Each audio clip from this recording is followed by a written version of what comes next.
What's up, guys? It's Alan Howard. In today's video, I want to talk about why I did not create content for the last 5 years and why you're probably not creating content either. And what are the two things I believe holding all of us back from actually pursuing the things we want to. So let's get into it.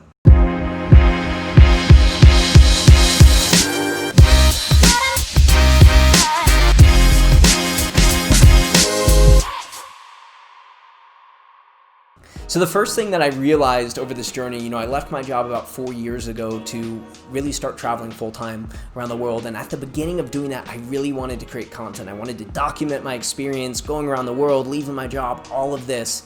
But the first thing I realized is that I was fearful. I was fearful to share myself. I was fearful to be on camera, to speak, all of these things because I was scared of what people would think.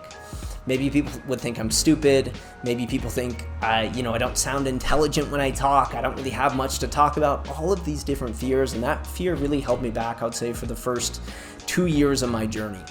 And it's probably the fear that holds a lot of us back from posting the things we want to post on social media, or saying the things we want to do, or creating the thing we want, right? Whether it's art, music, dance, businesses, whatever it is, it's that fear of judgment, that fear of looking stupid, that fear of failure that I think originally held me back. And so that was one that I had to work through and get over, and really just realize that my core friends know who I am and love me, even if I look stupid on camera, even if I do something dumb. And that was a really freeing thing for me. And so that was the first one. I think a lot of us are aware of that sneaky blocker when it comes to actually creating the things we want to create.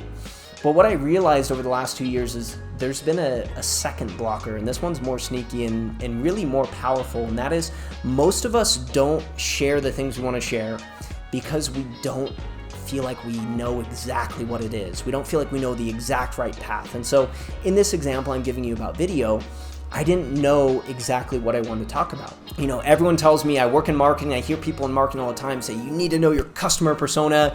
You need to create videos exactly for them. And those are the exact videos you have to do. And for me, I have a lot of interests, right? I like traveling the world. I like being a digital nomad. I like running a business. I like going on adventures. I like personal development. I like the interaction between men and women. I like all of these different things. And so I didn't really know exactly how I could narrow me down to this one specific topic that is so important to talk about. And what I realized is that was actually perfectionism. And that was actually what I like to call progressive procrastination, where I'm waiting to figure out what it is that I should share with the world rather than just starting to share. And so that's what I'm doing now. This is new for me, creating content like this. But one of the things that really freed me up is over the last 2 months, when I was kind of in isolation during quarantine, I sat down and had a conversation with myself. And I realized that if I didn't start sharing the things, my messages, the things I've learned in my life, I was being selfish to the world. And if we don't share what we have in our heart and our minds with the world, we're being selfish. And I was being selfish because of a fear of judgment. And that is really, really dumb. And so what I decided is about 2 months ago, I'm going to start sharing content. And that's when I ran into the second blocker. And this blocker was the sneakier one I told you about, and that was, I don't know what to say. I don't know what to share. I don't know exactly which market I want to serve, whatever it might be. And what I realized is that we only need to play to an audience of one. The only content we need to share is the content that we're interested in. Because the more we share content that we're interested in, that's authentic to us, the more we create an authentic message that goes out to the world and that speaks from our heart.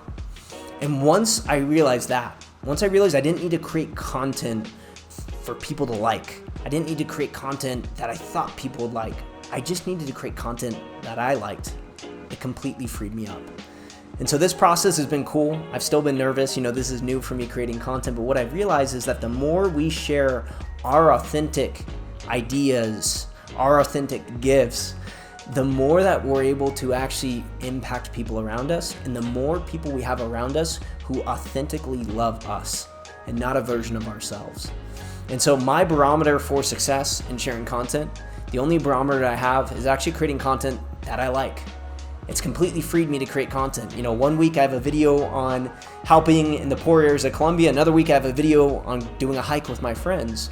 But that's because I'm just doing content that I'm interested in. And I believe over time, over the future, and kind of what I've seen is as I've posted more content that I like, I've lost followers. People have left. And that's fine, because over time, I think the right people will follow this message. The right people will follow your message as well, and they'll want to keep consuming your content. And so that's been really freeing for me. You know, like I said, this is still the start of the journey for me, so I don't know how this is going to go. But ultimately, I'm excited to have you guys along. I'm excited to share more content like this and really understand what holds us back from creating a true life of freedom. And for me, this is freedom. This is sharing my ideas, my thoughts with the world, and ultimately hoping that it impacts people. And yeah, that's all I want to share with you guys here tonight. I appreciate you guys. I love you guys. I hope you got value from this content. If you didn't, that's fine too. I still love you. And I will talk to you guys soon. Thanks so much. Ciao.